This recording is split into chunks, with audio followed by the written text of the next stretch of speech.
Okay, Assalamualaikum semua. Okay, so after we already done on the chapter 4, which is about your memory. Okay, another component that is very important, okay, in your computer organization is how your input output devices, okay, can be communicate, okay, among themselves through the interfacing and through the communications. So now in this chapter, you will learn about how there will be handshaking, the buffering, the program input output, and also the interrupt. This is how your devices, all the component of the computer is do some communications, okay, between the devices. Okay, so as we know, we have our peripheral devices will demand the attention of the microprocessor at the various and the predictable times during a normal program execution. For example, we have a various of devices, okay, input device, output device, your keyboard, your mouse, your printer, okay, your speakers, okay, all these devices, okay, they require attention, okay, of the microprocessor, okay, at the various and the predictable time. Maknanya in the macam-macam, okay. Kalau kita run kita punya software program, okay, like a program like Microsoft Words and so on, we need the devices. We need the devices. For example, keyboard, the mouse, okay, and then if you want to print your documents, you need a printer, okay. So that all devices, okay, need attention, okay, for the microprocessor in order to execute your punya program. So several techniques are combined to resolve the problem of synchronization and the handling input output between a variety of different input output devices. Bila kita punya devices, your input output devices, okay, bila dia communicates, okay, even one program, okay, bila dia communicate antara keyboard dengan mouse, your displays, okay, your microprocessor, your memory, semua tu dia akan ada techniques, okay, they have a techniques in order to synchronize apa yang dia nak hantar, apa instruction yang diperlukan dan apa perlu data yang dihantar antara devices ini. Okay, because we have a lot of different devices. Okay, for example, you punya Microsoft program. Okay, like Microsoft Words, for example. You type your you punya assignments kan. You type assignments semua tu, you perlukan keyboard, betul tak? Okay, in order to keyboard untuk in order for you to enter your your punya words kan. Okay. And then you need a display devices. Okay, you need a monitor. You need a LCD monitor as an output devices in order to know what to display or to convey what are kind of data ataupun information yang you buat dekat dalam you punya Microsoft Word tadi. Apa yang you display, masa you type tu apa yang keluar, betul tak? So that it need a communication between the input and output devices.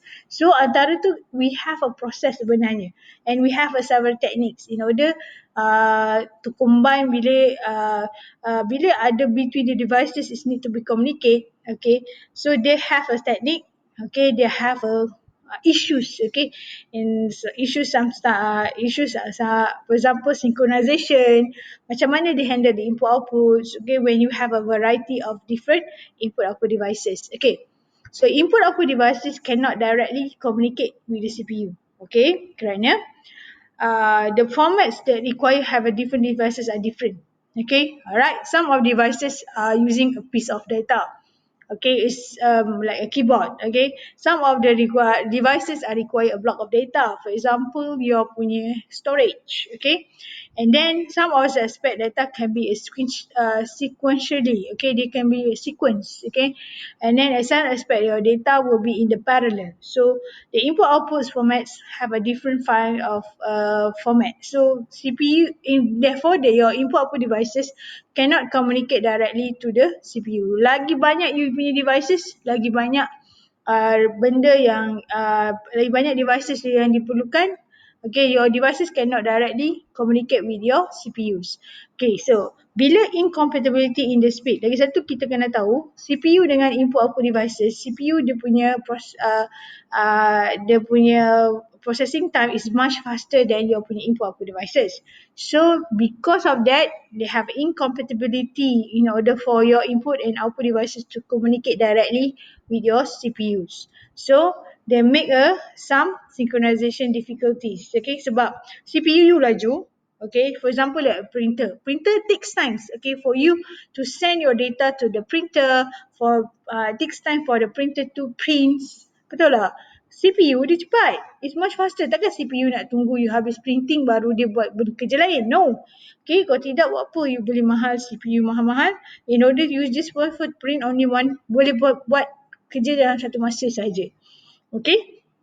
So nanti kita akan tengok bagaimana how this incompatibility can be solved, okay, in the computer organization, especially in the input outputs. So therefore, there must be a individuals. Okay, it means that to individual address different devices. So every devices ni have their own address. Okay, they have a different address. So in the way of a peripheral device to initiate the communication with CPU. So cara dia communicate adalah through the address. Setiap devices ni ada address dia, kat mana dia allocate dekat dalam kita punya komputer. Okay, so they have an efficient means to transferring data directly between the input output and memory. So of course buses hanya boleh support untuk for high data transfer rate. Okay, so bus of course bila your devices being connected, you akan ada input output bus in order to communicate to transfer your data from the input output devices to the processor, to the memory and so on. So that means they need the handling of devices with a different control requirement. So therefore we need some intermediary that communicate between your CPU and also your input output devices, which is we call as input output module. So every devices have their input output module. See this input output module yang akan bagi tahu processor when tell this processor what they need to do, which instruction need to be executed by the input output devices. Okay. Why this input output module is very necessary? Because first you punya devices have different formats. Dari segi karakter, ada jenis karakter, keyboard jenis karakter, mouse jenis karakter. Okay, macam you punya printer is also karakter. Kalau you punya storage for example is a block. Okay, kalau you punya memory is also part of block. So bila you have a different formats of your devices, they have an incompatibility in speed, okay, between the devices and also the CPU. So it's very difficult for your computers, okay, in order to have a synchronize between the two devices when they are communicate. So the burst of data, okay, some of the data they are using a burst streams of bit, ataupun dia katakan ada the stream of bit, ataupun dia ambil by burst of data. So the device control, okay, will require you to tie up too much of CPU time. Bila you terlalu banyak device control, okay, so they require much of the CPU time sebab CPU have to look into the devices. So devices tu ada yang lambat, ada yang cepat. Okay, so dia bergantung, the CPU time also bergantung kepada how your devices is being controlled. Okay, so kat mana biasanya you punya input output module? So input output module is normally being allocate antara CPU dengan juga devices. Okay, so the input output devices cannot direct communicate with the CPU, so therefore they need a interface here. They need some module.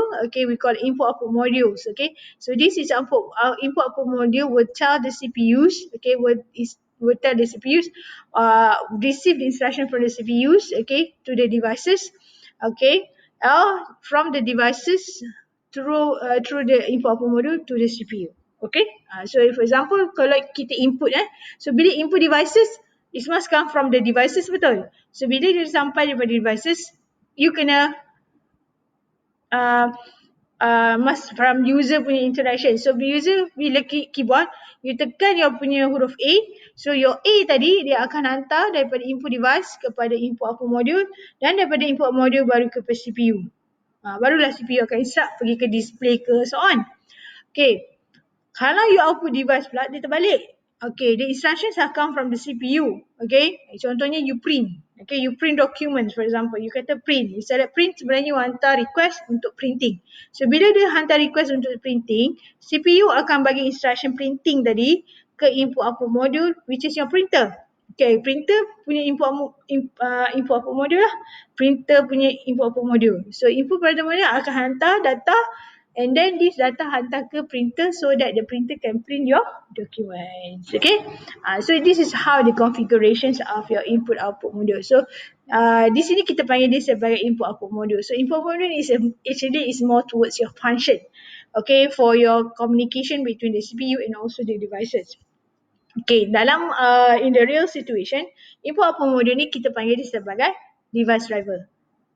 Okay, device driver. Okay, so without the device driver, your devices can do operate what you required? No, cannot. So this way kena ada device driver. So tapi nowadays kita punya devices is already automatically detected. Why? Because nanti you akan belajar dalam operating system. Okay, so dia kena mengenai dengan operating system. This basic configuration ni kena faham.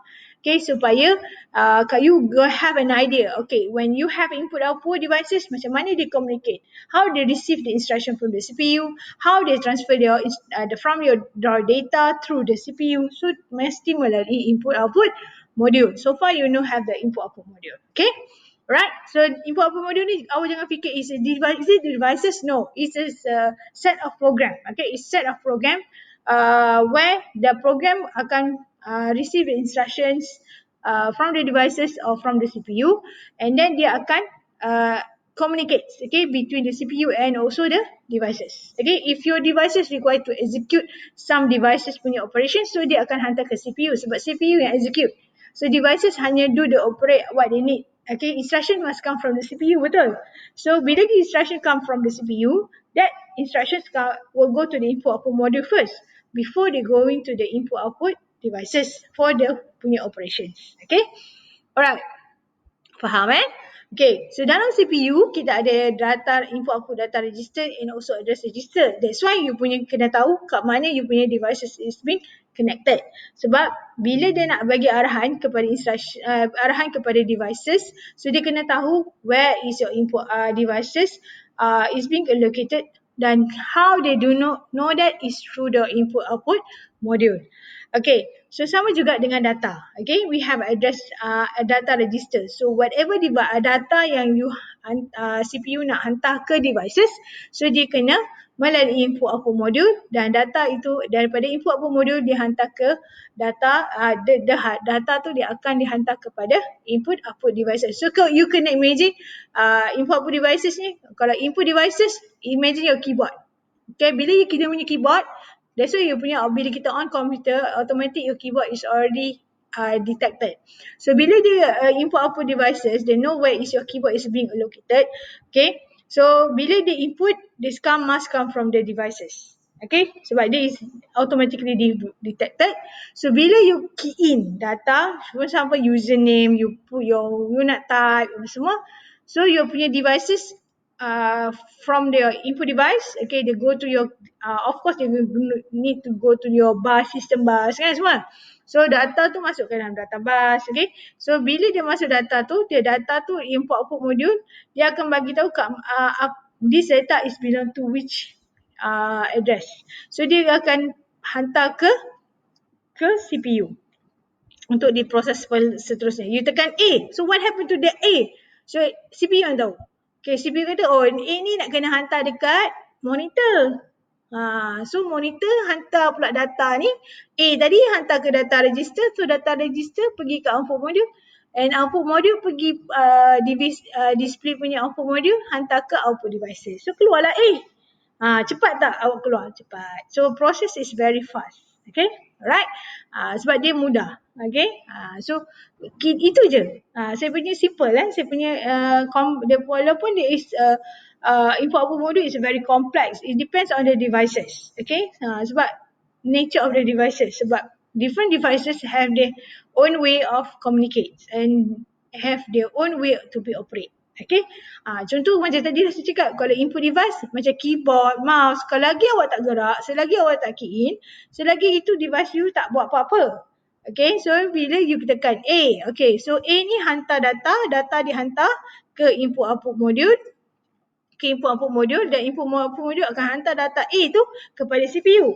Okay, so bila dia hantar ke data ke CPU, so dia kat sini, lepas tu CPU kata, okay, A ni kena display pula. So bila kita A tu kena display, dia kena ada dia punya display lah.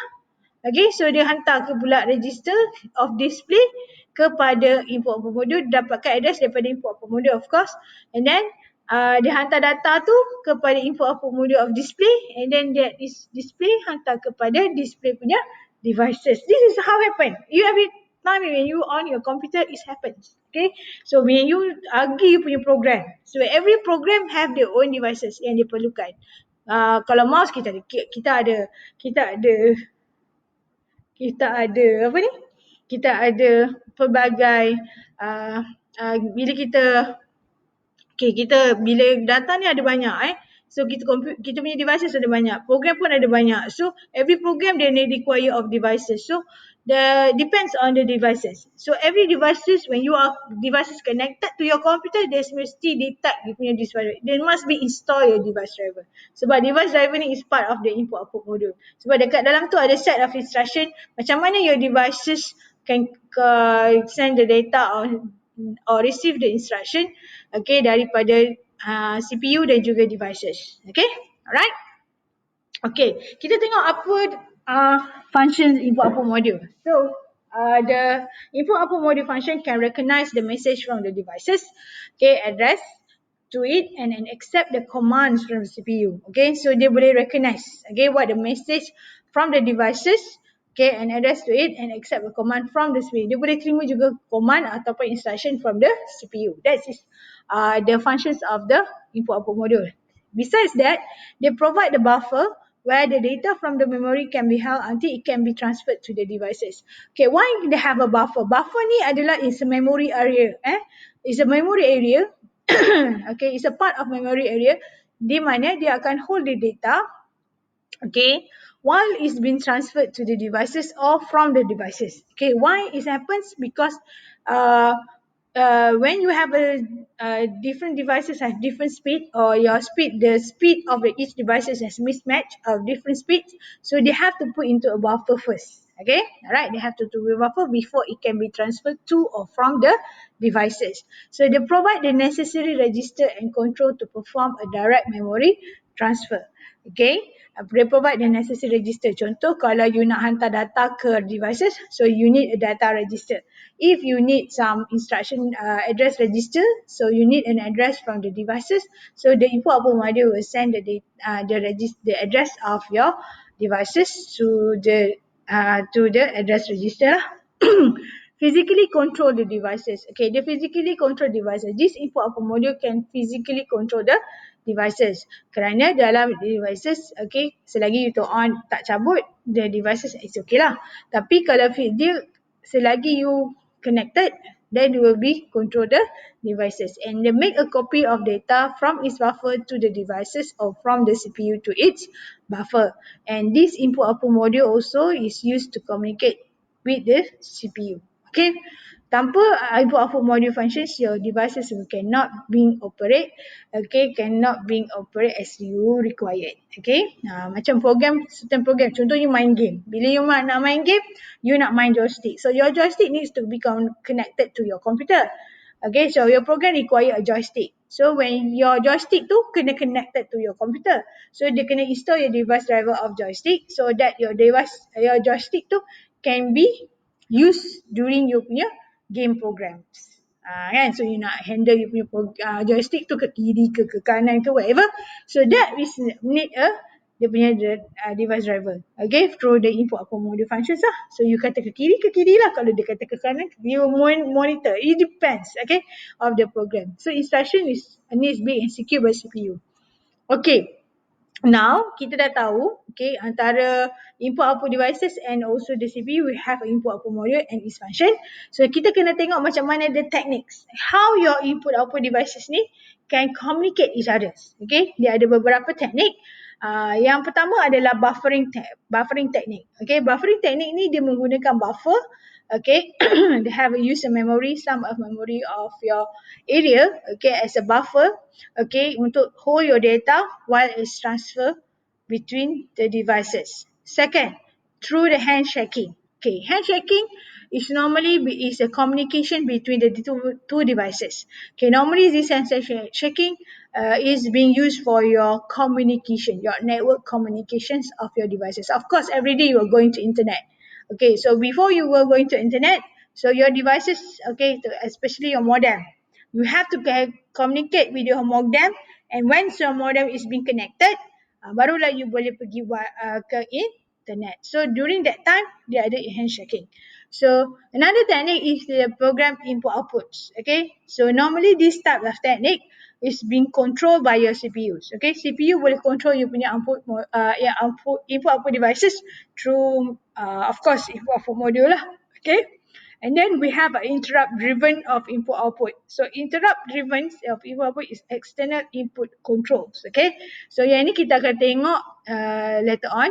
And then another one, we have a DMA, okay, direct memory access controller, whereby this method they can transfer your data between the main memory and also their devices without any CPU intervention ataupun without bypass the CPU. Okay, right? So now we go to the buffering technique. So buffering technique actually is a method. Okay, buffering is the method. Buffer is the memory area, okay, or the regions of memory. Okay, so dia ambil part of the memory tu as a buffer to hold your data and release a part of it at a particular times. Dia akan lepaskan, okay, your data, okay, when they need it, dia akan lepaskan, okay, inside the buffer. So the region of memory you will use temporary. Dia akan pakai temporary to hold your data when you move from one devices to another devices. So buffer can be implemented in either a hardware or a software. Some of the devices will allocate physically for the buffer. Some of them are using a software saja. But the majority of buffer can be implemented in the software. Okay. So buffering kita ada banyak. Okay, devices. So kenapa you have a buffering? Because buffering is a technique. Why you need a buffer? Because okay, when you have a different when the devices need to communicate between the two devices, and these two devices have a different speed. Okay, has different speed of data rate transfer. So contohnya CPU dengan memory. So CPU dengan memory, siapa boleh dia? CPU. So in order for memory, okay, CPU memory ni slow. Jadi dia perlukan cache. Betul tak? Dia perlukan buffer. Okay, we call a memory buffer. Okay, so that bila CPU memory ni lambat sikit nak ambil, so bila dia data dia ambil dia ambil daripada cache ataupun dia ambil daripada buffer, so that the CPU boleh execute. Sebab memory ni slow. It takes time, okay, in order for dia punya transfer rate.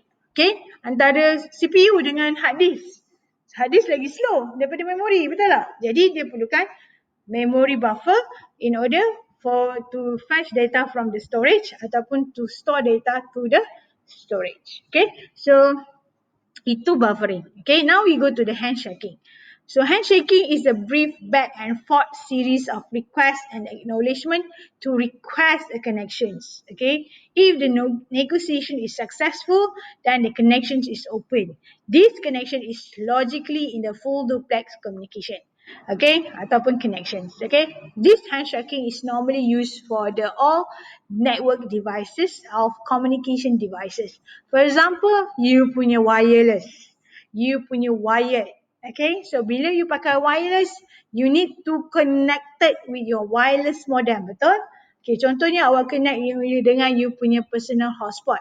You have to connect it first. During the connected tu, Okay, during the connecting tu, proses tu dipanggil sebagai handshaking. They have to handshake. Okay, between the request and also between the acknowledgement. Okay, alright. So dia ada request. Kalau ada request, tak ada acknowledgement. Okay, alright. So example when you are surfing kan, bila you surfing, of course you punya internet devices in your internet connected.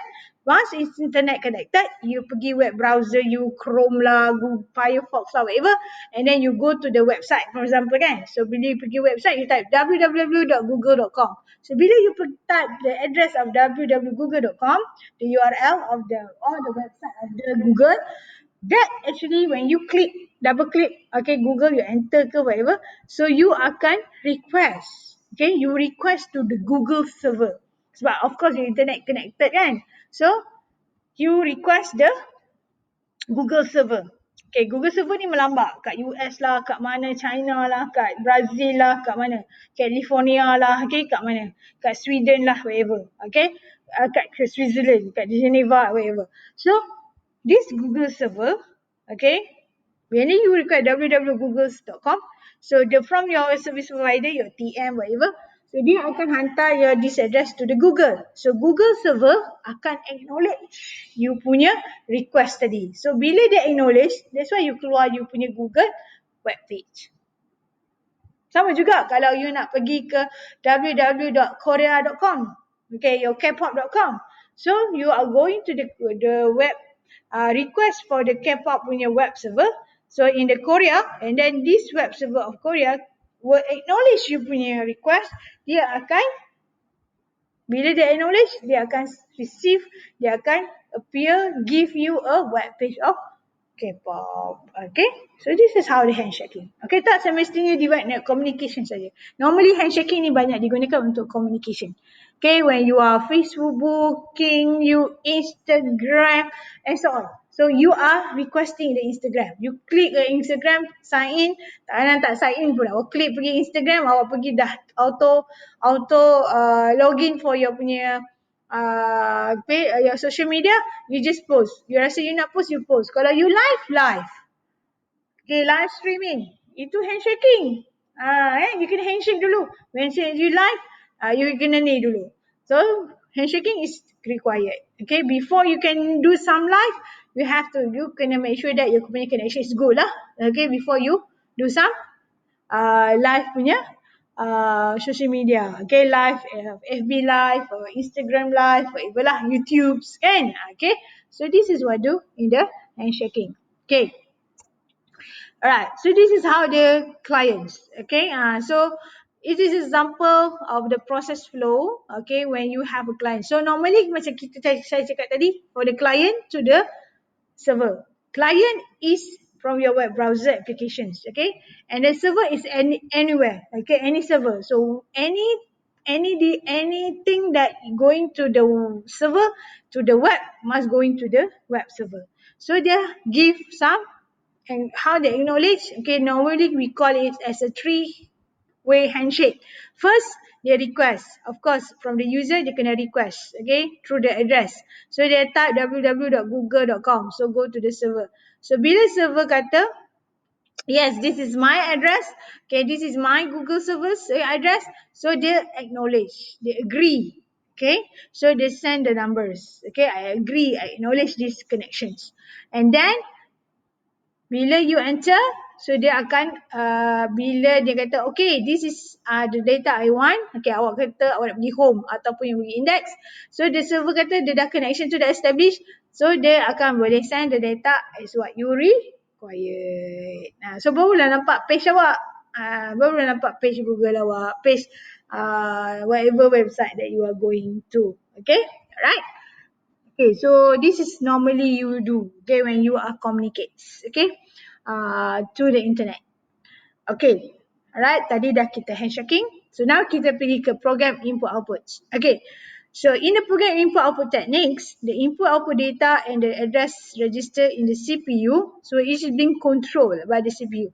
So the data and the instructions, okay, and also the address, okay, will be controlled by the CPU. Okay, this kind of Program input normally like a keyboard, like a mouse. Okay, they are program. Okay, it be controlled by the input. CPU boleh control dia punya output devices. Okay, so one words transfer per input output instructions. Okay, so the address information of each input output devices included for the multiple devices. Okay, so dia ada dapat maklumat pasal address tu setiap devices termasuk multiple devices. Tak kisahlah tak semestinya keyboard, your LCDs, your monitors and so on. Dia ada lagi multiple devices. Okay, you punya speaker, you punya sounds pun also is a part of it. So the full instruction will fetch or execute this cycle. Okay, the full instruction must fetch execute cycle. Okay, it become slow because CPU terpaksa ikut the data transfer rate of your devices. Kalau devices you slow, maka dia kena ikut lah. Walaupun dia laju sebenarnya. Okay, alright. Normally this kind of technique used in where? In the keyboard, in the mouse. Okay, and is to communicate with the input output modules. Okay, they akan communicate with your input output modules and transmit your punya commands through the network or modem or your punya modul sendiri. Okay, through input output module. Dia direct, dia direct communicate. Okay. Alright, so this is a program input outputs. Okay, this is your data. Okay, so your data dia akan from the address. Okay, so the address ni dia akan dapatkan the address register. Okay, contoh di keyboard so di keyboard ni dia dapat tahu address keyboard ni kat mana. And then bila dia execute the input 24, katakan you tekan 24, this data of 24 ni akan go into your bus. Okay, dia hantar address 24 is copy to the input output address register. So katakanlah dia tahu kat input output your keyboard is the instruction tu dekat address ni, so dia hantar. And then the address 24 is recognized by the keyboard and input output module. And then dia akan read and write the control lines to indicate that the instruction is as input devices. Okay, dia tahulah, dia tahu. Okay, input output module dia tahu. Oh, this is a keyboard module. So dia tahu for the input devices. And then, let's say for example, you hantar character of D. Okay, so dia enter D, hantar, you nak tekan huruf D. Okay, so dia D, dia hantar masuk ke buffer dulu. And then they transfer data to the data register. So bila and then this case D ni adalah dalam ASCII code of 68. So dia hantar dalam bentuk address lah. Dia hantar bentuk dalam ASCII code 68 and the letter D ni the data transfer to input output data register. So daripada dan apa yang dia buat, dia akan copy your punya address tadi, okay, to the accumulator. Okay, masuk ke dalam accumulator of 68, accumulator ASCII code huruf D tadi, and then masuk ke register untuk complete dia punya operation lah. So baru dia terima lah. Ini daripada you punya devices lah. So daripada you tekan huruf D, so D ni akan masuk ke data register, masuk ke buffer, and then this akan masuk ke dalam, dia akan copy masuk ke D, huruf D ni melalui ASCII code dia 68 akan masuk. Okay, from the data register akan masuk ke dalam processor, akan masuk ke dalam accumulator lah untuk diproses seterusnya. Okay, ini contoh input lah, input devices. Okay, alright. So that's why dia perlukan, that's why dekat dalam kalau kita tengok program input output dia perlukan processor. Okay, so from processor dia akan detect, okay, dia nak perlukan devices, input devices, so dia perlukan address of your input devices. So the input devices, they know whether this is for input module or output modules. Okay, so this address ni fix. Setiap devices ada dia punya address sendiri. Okay, alright. So baru bila dah dapat detect ni, normally this particular instruction ni, program input output ni dia automatically detect first inside the computer. Okay, inside the computer. How? Nanti kita cerita pasal operating system.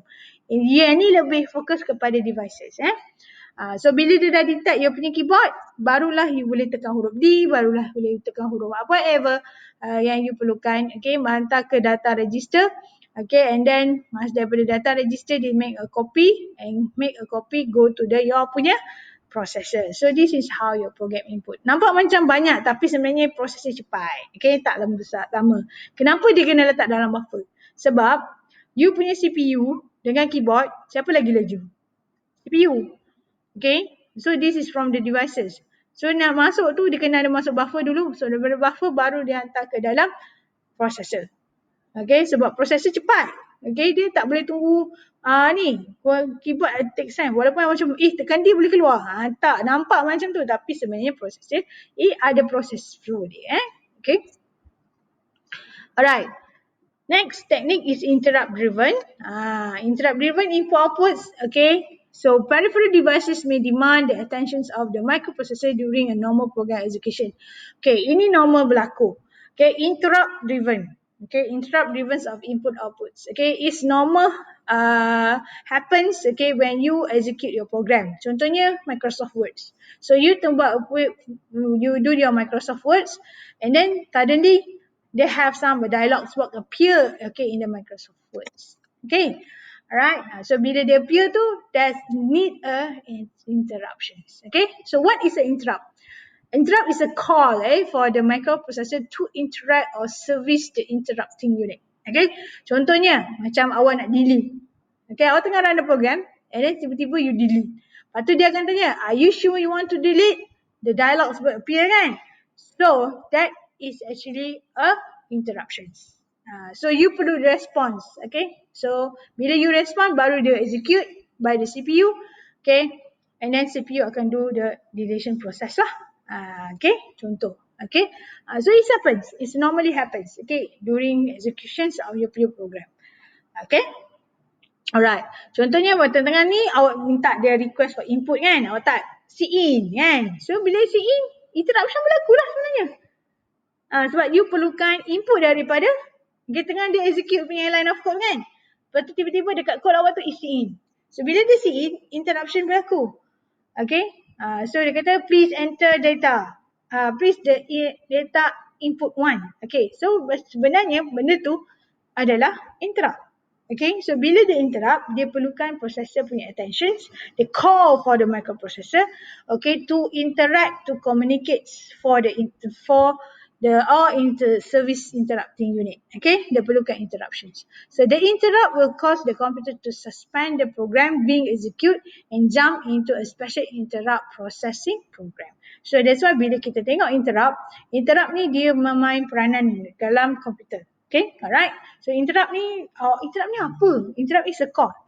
Okay, they call some interruption. Kata, saya nak pakai devices lah. So dia beritahu ke processor lah. So apa yang processor tengah execute masa tu, dia hold sementara and then dia layan sekejap. Okay, request daripada interrupt tadi. Okay, right? Okay, so the interrupt can signal the cause the CPU to alter its normal flow of instruction execution. Yes, of course. Okay, they have of course the CPU to alter the normal flow of the instruction execution. So they freeze the CPU from waiting for events. Okay, freeze from CPU for waiting for events. Sebab kalau tak ada interrupt ni, menyebabkan CPU terpaksa tunggulah. Okay, for example, your program tu tengah run by the devices kan, devices tengah proses. So CPU tak ada buat apa-apa pula. Okay, so while dia tu CPU ni dia multitasking. Okay, dia sebab dia laju. Dia boleh buat banyak benda dalam satu masa yang sama. Jadi, kenapa you biarkan CPU tunggu that particular process instead of dia boleh sementara your devices running, dia boleh execute proses yang lain. Betul tak? Okay, kalau tidak, komputer you tak selaju sekarang. Okay, so they provide the control for the external input. Okay, so kita tengok teknik dalam interrupt. Okay, teknik dalam interrupt ni dia ada dua. Satu polling, satu lagi vector. So polling process is mana microprocessor will do some routine checkup for the peripheral devices to see they need any services ataupun tidak. Dia akan dia dapat checking dia lah. Okay, so every devices require some service or not. So the better system is an interrupt process where it allows the processor to continue the normal sequential execution until there is a special needed attention. Okay, sebab polling ni it takes time. Okay, it takes time. Kacau dia punya microprocessor. Dia akan tanya for every devices, okay, that need to require a service or require dia punya service ataupun tidak. Okay, so it's a better normally polling kita gunakan juga. Okay. Tapi polling ni hanya digunakan bila is a sequential execution and then you are require some special attention daripada devices. Okay, so it could be desirable to interrupt the normal. How do you do that? It can be interrupt the normal flow of the program to react to the service or the special events. In the modern computer, they provide interrupt capability by providing one or more special control line, which is known as an interrupt line to the processor. Modern computer, they are interrupt driven. Okay, dia tak ada lagi macam dulu-dulu, you kena buat one by one, batch by batch, tak ada. Okay, sebab modern computer, they will be designed interrupt. Okay, sebab it's being handled by the operating system nanti. Ni kita akan cerita detail macam mana operating system handle the interrupt. Kita tahu. Okay, kamu kena faham sekarang macam mana apa itu interrupt, bagaimana interrupt, what are technique the interrupt. Okay, so the PC may contain as many as 32 interrupt lines. Okay, it depends pada computer. Okay, so there are two types of interrupt. Okay, so the hardware interrupts, okay, and also the software interrupt. Hardware interrupt normally is this type interrupt is being sent by the peripheral devices to indicate the certain condition, such as a keyboard, printing problem. Kalau kita tengah printing paper jam, so dia akan appear kan? So itu adalah interrupt. Selagi tu paper printing you tak boleh nak jalan. So you need attention. Okay, alright. Kadang-kadang software interrupt. Software interrupt is normally because of your program. Contohnya, CPU has a set of instruction to stimulate and interrupt, for example, a halt or INT punya instruction. So dia normally dalam instruction set, instructions dia ada certain interrupts, certain instructions of operation code di mana dia require for software interrupt. Okay. So macam mana dia handle the interrupt? So interrupt ni dia dalam bentuk services. Okay, the message they send to the input request line, and this will be caused an interrupt. Okay, we call a call. So this interrupt will cause the computer to suspend your program that being executed and jump to the special interrupt process. Okay, di sini dia ada satu interrupt handler. Interrupt handler program. Okay, so this will be action to taken by the microprocessor when the interrupt occurs. So this is we call as an interrupt routine. Okay, interrupt service routine. Okay, interrupt service routine. Okay, so biasanya dia akan dapat message. Okay, so dia dapat message that cause interrupt. Contohnya like dialog box, message dialog box kan. So bila dia dapat dia require some attention. So bila dia dapat attention, whatever program that ketika itu yang di-execute oleh processor, dia terpaksa hold. Okay, terpaksa hold sebab processor need to handle the interrupt. Okay, so bila dia handle, interrupt handler ni yang akan take the action. Okay, taken by the microprocessor when the interrupt dia occur. Interrupt handler ni ada. Okay, so dia panggil sebagai interrupt service routine. Okay, so there are 4 steps taken by the microprocessor to handle interrupt. Macam mana microprocessor handle interrupt? First, the microprocessor will finish the current instruction until the end of instruction cycle. And then the normal operations yang ada tu dia akan suspend. The microprocessor akan jump to the location in the memory where the interrupt service routine has been stored and execute the routine. So, whatever interrupt message, dia akan hantar kat dalam interrupt service routine dalam memory. So, bila dia dapat signal atau call by the processor, they have interrupt. So whatever yang dia execute, dia akan hold, okay, the program, suspend the program, and dia save dulu. Whatever dia yang tengah buat tu, dia buat dulu, dia save. Lepas tu the whole program tu dia suspend. So apa yang dia buat, CPU bila dia dapat message atau signal daripada interrupt handler, dia akan kena pergi ke memory untuk ambil interrupt service routine area. Dia ambil instruction apa yang dia kena settlekan. Okay, contohnya input device kan, contoh. So bila dia dapat benda tu, okay, so dia akan dapatkan instruction tu apa yang dia perlu buat. Kalau perlu devices, then devices lah. Kalau perlu software lah. Okay, so when the interrupt routine complete, then it will return the control to the interrupted program. So bila dia dah selesaikan the interrupt tu, so dia akan interrupt service routine kata okay, it's complete, then dia akan pass back the CPU to pergi balik ke proses yang dia program yang interrupted tadi. Okay, alright, so this is how the sourcing of the interrupt. So before the interrupt arrive, the program A ni tengah execute. So the program counter point to the current location. Of course, program counter akan hold the address yang currently tengah execute. Contohnya macam you punya program lah, program C++ awak kan, orang execute kan, bila dia dah compile, okay, bila dia execute dia run you punya program, tiba-tiba dalam program awak tu perlukan devices. So bila diperlukan devices, whatever yang dia tengah execute tadi, dia akan simpan.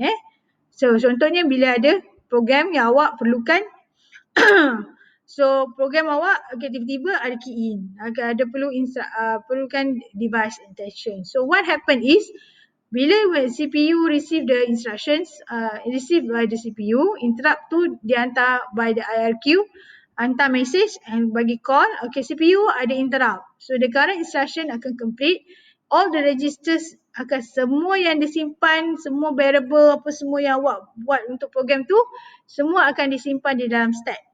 Stack ni is a memory area juga untuk digunakan apabila CPU terpaksa handle another berlaku interrupt. Okay, so ada knowledge. Okay, so proses ni kita panggil proses control block, and then the process is loaded with the starting location of the program and then the interrupt handler program. So bila dia dah save, dia simpan, dia letak dalam stack, CPU akan pergi ke interrupt service routine. Okay, interrupt handler program ni dia akan pergi ke program lah yang diperlukan, and then dia execute the program. So bila interrupt service routine complete, okay, so dia register yang dalam stack area ni dia akan restore balik, masuk ke dalam program counter, and program counter resume balik lah apa yang dia dah buat tadi. Okay, alright. Okay, itu jenis interrupt. Okay, dalam interrupt kita ada two ways of interrupt. Okay, sama ada maskable interrupt or non-maskable interrupt. Interrupt ni dia can be hardware and software. So dalam masa yang sama, interrupt ni juga ada dua jenis. Satu maskable, satu non-maskable. So maskable interrupt is interrupt that can be selectively disabled. Yang this kind of maskable interrupt ni kita boleh disable and kita boleh enable it. Okay, alright. A non-maskable interrupt is interrupt that will never be disabled. Contoh paling example, for example, non-maskable adalah power failure. You boleh disable ke power failure? Tak boleh kan? Awak tengah-tengah ni kan tiba-tiba bateri kong. Kan? You boleh interrupt? Tak boleh. Itu pun interrupt tau. Tapi non-maskable interrupt. Tengah-tengah awak kerja tiba-tiba dia restart. Dia reboot. Can you do some can you disable tak boleh? Tak boleh. Sebab Windows tengah update kan. Masa awak tengah-tengah kerja tu, actually Windows tengah updating. So bila Windows tengah updating, they force for you to restart. So bila you restart, it's interruption tapi it's non-maskable interruption. Power failure, restart the machines, resume the machines, reboot the machines is non-maskable. Maskable interrupt, you boleh pilih sama ada you nak ataupun tidak. You accept or not. Okay, for that particular interrupt. Okay, alright. Okay, can we have a multiple interrupt? Yes, of course. There are many different types of input and output devices and even indicators connected to the interrupt lines. Okay, you have multiple interrupt can occur from one time to time. Okay, alright. So they have two different processing method that used to determine which devices initiate the interrupt. Ini yang saya cakap tadi. Macam mana interrupt can be configured? Okay, it can be sama ada vector interrupt ataupun polling. Kalau polling, microprocessor akan involve, dia akan check. Okay, they check some poll every devices whether they require a service or not. Okay, it takes time. Vector interrupt, when they have a interrupt during the time, they know they have an address of vectors. Okay, they akan directly go to the particular interrupt, okay, of the processor in order to handle it lah. Okay, dua-dua ada interrupt handler. Okay, so kalau dalam address interrupt is devices and it's a part of the interruption. So the vector interrupt is faster than polling because they require additional hardware to be implemented. Sebab dia ada vector address. Bila setiap this address ada vector, okay, dia lebih mudah, dia lebih cepat. Okay, contohnya you punya game devices. So game devices normally they have using a vector interrupt. Okay, right? So vector interrupt, okay, they have address interrupts, okay. Bila dia ada interrupt, dia go to the service routine and then terus buat. Dia ada vectors lah, through the vectors. That's why kalau kita tengok games, dia cepat response kan. Sebab because kalau awak tembak lambat, matilah. Kan? Okay, so dia punya response must be faster. So bila dia must faster, okay, so they should be using a vector. Okay, vector programming. Dia dalam tu ada vector programming lah. For those yang gamers, so you nak belajar buat develop a games, okay, so you kena tahu vector programming. Okay, right? Sebab dia mostly are using vector interrupt. Okay, so bila dia ada interrupt, contoh awak nak tembak tiba-tiba awak nak pilih weapon kan, so dia kena cepat. Okay, dia bila tu dia kena terus direct. Dia tak boleh pakai pooling, takkan nak tunggu Microsoft Pool. Oh nak ni ke tak kan. Okay, so you tahu. Okay, for those yang gamers you know. Okay, that's why big gamers, dia punya tengok, dia punya spec of games, okay, dia punya devices of game spec are different from the user biasa, betul tak? For gamers, you tahu. You dapat experience of it, betul tak? Kan? Saya tahu some of you are gamers, right? So, bila kita gamers, kita nak cepat response. Kita nak cepat kita punya processing time. So, you punya game spec is different. So, normally the game devices, okay, joystick ke, you punya wheel kan, okay, game applications, okay, normally using a vector interrupt okay.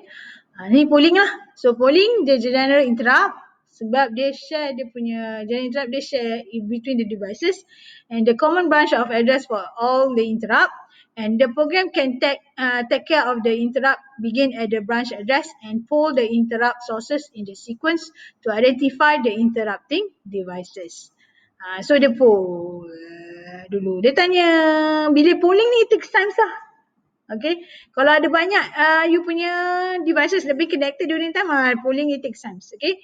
For the device to determine which devices, okay, dia dapat interrupt. Okay, polling technique. So bila dia poll, dia akan jump to the interrupt service routine and the interrupt service routine akan bagi tahu lah what they need to handle by the processor. Okay, macam mana kita CPU handle the multiple interrupts? Okay, so normally when you have a handle multiple interrupt, dia akan assign some priorities to each interrupt. Okay, the higher priority interrupt will be allowed to interrupt. Okay, and the lower by the lower priority interrupt. So lower priority interrupt will have to wait until a higher interrupt is being completed. Contoh higher priority interrupt adalah contohnya CPU. Okay, CPU itself also ada dia punya, ada cache ke, ada memory ke. Okay, so this is high priority daripada you punya printer. Printer boleh kemudian awak boleh cancel the job kan, awak boleh ni. Tapi kalau memory awak boleh delete Okay, tak boleh Okay, so it should be have a high priority. So normally siapa yang tentukan priorities ni? Ni kita akan cerita dari nanti masa part 3, which is the principle of operating system. Okay, macam mana operating system assigning priorities. Okay, kita cerita sekarang tak guna sebab it's quite difficult. Okay, untuk you faham. Yang penting kamu ketahui bila kita hardware ni, dia ada interruption. Okay, bila devices ada hardware interrupt, ada software interrupt. So configuration dia ada sama ada maskable interrupt ataupun non-maskable interrupt. Jenis interrupt ada maskable and non-maskable. Okay, hardware can the interrupt can be hardware or software. Yeah, either way. Tapi the main categories of interrupt ada dua, maskable and non-maskable. Okay, this foundation kena ada Okay, right. So establishing the priority. Most of the computer system allow the system manager to establish the priority for the various interrupt. So this is where the operating system will take part of it. So the three method how they establish the priority by logical way is based on the time sensitive situation. When you have a high priority, contohnya you punya CPU, okay, logic, okay, hardware, where is your physical location of devices. Sometimes your hardware cannot be detected ataupun not compatible, then they can have a hardware punya priority lah. And then software assigning the priority number to each interrupt. Software kita boleh assign, okay, which one will come first. Kalau melibatkan CPU, they give a high priority. Kalau you bertakat speaker ke kan, it can be a lower priority. Okay, right. So the interrupt occurs, okay, they will have a multiple interrupts, okay. So dia akan check which one interrupt will be have high priority. So CPU akan tengok, oh since A have a interrupt high priority, so dia akan execute. Okay, so dia akan suspend whatever they do. They execute the interrupt service routine of A. and then they suspend, they execute, okay, suspended, execute pula interrupt service B, and then execute balik interrupt service A kalau you have sub interrupt. Contohnya ini berlaku bila you ada sub program. Dalam you tak faham function kot. Okay, dalam program ada program lagi. So this is happen lah. Sebab dalam program, dalam sub program pun mungkin dia akan berlaku interrupt. So that's why dia tengah-tengah ni berlaku interrupt, dia execute pula ni. So dah habis ini, complete, pergi pula sini balik. So dia execute pula yang ni. Lepas tu dia execute pula the service routine. Biasanya dia berlaku dalam program. Okay, that's why you as a programmer kena have a good design of the program. Okay, contoh dalam loop, you belajar looping kan. Dalam looping ada looping kan. So looping tu part of service routine lah, interrupt. So dia kena jalan dulu loop yang dalam loop yang the sub loop tu, baru dia boleh pergi the next loops. Kalau tak, selagi tu dia takkan proses. Kan. So ini saya relate dengan apa you belajar lah dalam CSC, dalam C++ awak, 402 awak. Kan. So this why when you design the program, ini yang you design, your code. Yang ini apa yang berlaku dalam hardware awak. Apa yang berlaku dalam komponen input output devices awak. So it happens dalam komputer. Every time when you run your punya program. Tak kisahlah you run C++ ke, you have Java ke, games, applications ke, whatever. So this is what happens. Okay, in your interrupts. Okay, why the usage of interrupt? The way which interrupt is used is depend on the nature of the devices. Dia bergantung kepada devices. What the devices being used. Okay, there are several ways interrupt can be used. As an external event, as a notifier, the next as a notifier. Dia akan, bila ada berlaku external event, dia akan notify. Okay, when have the complete signal. Contohnya, the complete printing. Okay, so dia give a signal juga. Okay, as a means of allocating of the CPU time, ada CPU time errors when you do your code, itu pun also they use the interrupt. Or it can have an abnormal event indicator. Okay, so dalam tu mungkin awak ada berlaku abnormal activities dalam apa, so dia akan juga cause the interrupts. Okay, so when you have an external event notification, contohnya in case some external devices require some action. Contohnya you need a keyboard input. Ini berlaku lah dalam program awak kan. Bila you see in, so you see in tu berlaku external event lah. Sebenarnya berlaku bila you type dari design awak okay, assign data dalam variable 1 lepas tu kan. Lepas tu tapi awak dapatkan data daripada user. So bila you dapatkan data daripada user, is you need a keyboard.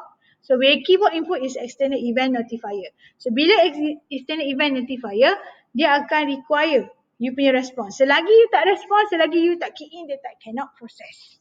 Okay, so dia tak cannot process you punya data. You tekan apa-apa pun, key in Okay, sama juga kalau ada dialog box lah, dia nak you jawab juga. Selagi you tak jawab, selagi tu contohnya software installation atau hardware installation kan, tiba-tiba ada error. So selagi you tak give a response, you nak proceed or not, selagi tu dia tidak akan proses. You tak boleh buat apa-apa, you kena proceed. Whether you cancel ke, whether you yes ke, whether you no ke, that is interruption. Okay, alright.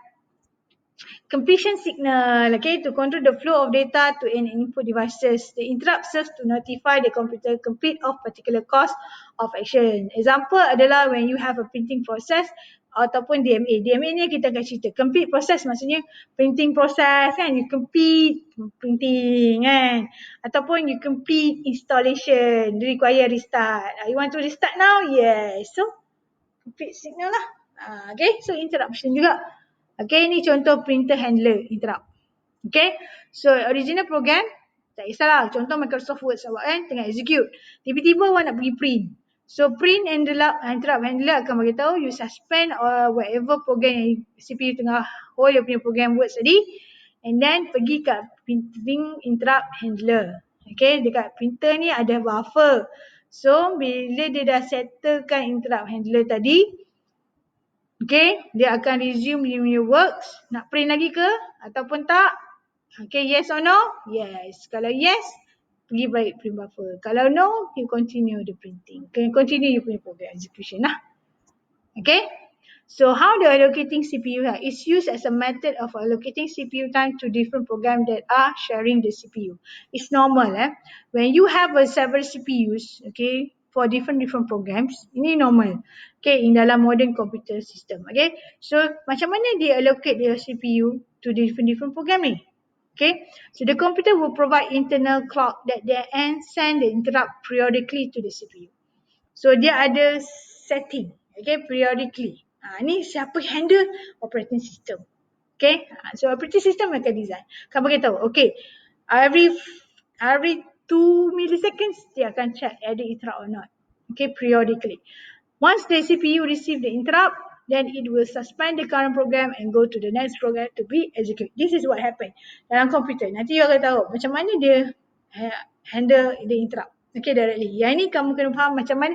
When you have a one CPU, you ada 10 program. 10 program you run dalam masa yang sama. So, macam mana you nak make sure that this 10 ni run by the CPU? Macam mana you nak allocate CPU sebab 10 ni to be executed by the CPU. So, macam mana you nak allocate this CPU to this 10 program ni? Kan? So, dia ada interruption. CPU boleh run 10 program dalam satu masa yang sama. Macam mana? Nanti kita akan tengok dia dalam operating system. Ini you just have to know lah. Okay? The basic sahaja. Alright, so that's why there ada interruptions. Okay, that's why the interruption is being designed here. So bila ada interruptions, CPU boleh pay attention whatever they do, dia akan this interruption akan give a signal supaya CPU go to handle another process. Okay, bila dah settle dia pergi balik. Okay, dia program. So back and forth lah CPU ni. So CPU ni keep busy doing dia punya executing dia punya job. Okay, alright. So the time sharing interrupts. Okay, time sharing interrupt. Okay, bila tu dia share the same, the time is being shared interrupt. Okay, so for example dia program 1 execute. Okay, so dia ada clock interrupt. Dia kata, oh ada interruption. So every program 2 need to be suspended. So dia akan select which program, the next program need to be execute. And this involved by operating system dispatcher program. Okay, and then dia buat, and then dia mesti settle dia punya dia punya clock interrupt tu ada masa timer, ada Windows time. So, and then siapa yang tukang tengok? Operating system. Based on the timing. Okay, dia ada time quantum dia. Time quantum dia sampai masa dia akan pergi ke next process, dia akan sebut. Tak kisah you habis ke tak habis you punya program, dia pergi the next program, and then dia pergi resume and suspend and select another program. Yang ini kita akan cerita detail dalam you punya operating system. Okay, alright. Okay, so dekat abnormal event indicator, interrupt juga boleh berlaku dekat abnormal event indicator di mana they used to handle the abnormal events that affect the operating of your computer system. The events are directly at the problem within the computer system itself. Contohnya hardware compatibilities. Okay, alright. Or for example, you punya program also executions of any illegal instructions such as division by zero. Kalau division by is in the infinite kan. Okay, so jadi you punya tu kan error hang lah. Okay, so an existing code or hardware error or such as failure, power failure, battery failure. Okay, the internal interrupt are sometimes we call traps ataupun exception. Kalau internal traps, okay, normally kita panggil sebagai traps ataupun exceptions. Okay, so that's all for your chapter 5 for interface of communications.